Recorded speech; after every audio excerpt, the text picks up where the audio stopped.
We are conditioned to believe the grind never ends. The logic goes that if you get the promotion, secure the raise, and keep padding your bank account, your overall life satisfaction will scale up right alongside it. But behavioral economics tells a different story. The psychological benefits of earning more money actually hit a hard mathematical ceiling. This chart models what researchers call the satiation point. Once your income hits a specific threshold, your day-to-day happiness plateaus. Any extra cash you make beyond that marker has zero measurable impact on your emotional well-being. Because limitless wealth doesn't generate limitless joy, identifying this exact dollar amount gives us something incredibly rare, a literal finish line for financial stress. To figure out exactly where that finish line is, researchers at Purdue University analyzed self-reported life evaluations from across the globe. By updating their findings for 2026, the data shows the current national average for peak happiness in the United States sits at exactly $134,827. The problem is, stopping at the national average is useless. Earning $130,000 means something entirely different depending on whether you're buying groceries in Manhattan or paying rent in Ohio. A single flat dollar amount ignores the economic reality of regional inflation. To find the real price of happiness, we have to shatter the national average and calculate the data city by city. Using cost of living indexes and local purchasing power metrics, financial researchers adjusted that baseline to rank 50 of the most populous metropolitan areas in the country.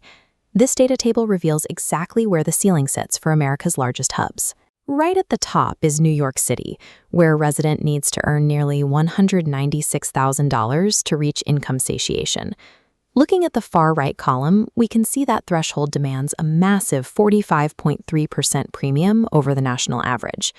Honolulu and San Francisco follow closely behind. In all three of these cities, residents have to clear the extreme $190,000 mark before their life satisfaction peaks. The intense demand for island real estate and the logistical costs of importing goods drive that number up fast. Meanwhile, the hyper-competitive tech landscape keeps the baseline incredibly steep in coastal hubs like San Francisco. In fact, 35 of the 50 cities surveyed sit above the national average, with California alone claiming 5 of the top 10 most expensive spots. In these high-tier markets, scoring a massive salary acts as an illusion. The extra income doesn't actually buy a better lifestyle. It gets entirely consumed by the sheer cost of existing in that zip code.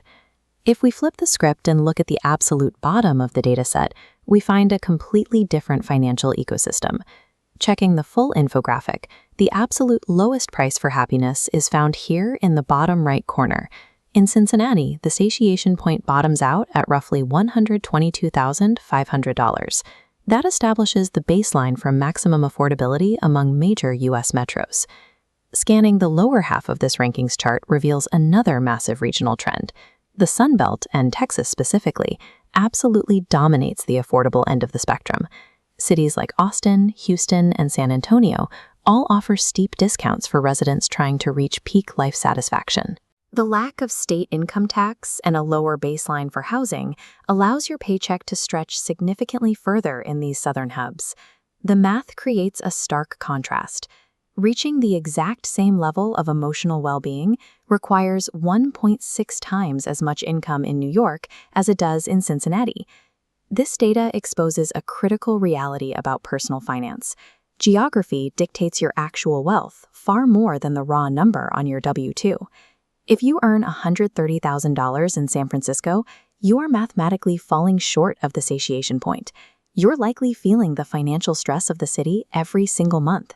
But take that exact same $130,000 and drop it into Austin, and you immediately hit the threshold for peak happiness. The reverse is also true. Chasing a massive salary of $195,000 in a cheap market like Cincinnati won't make you any happier. The extra cash won't move the emotional needle. This creates a unique opportunity for geographic arbitrage.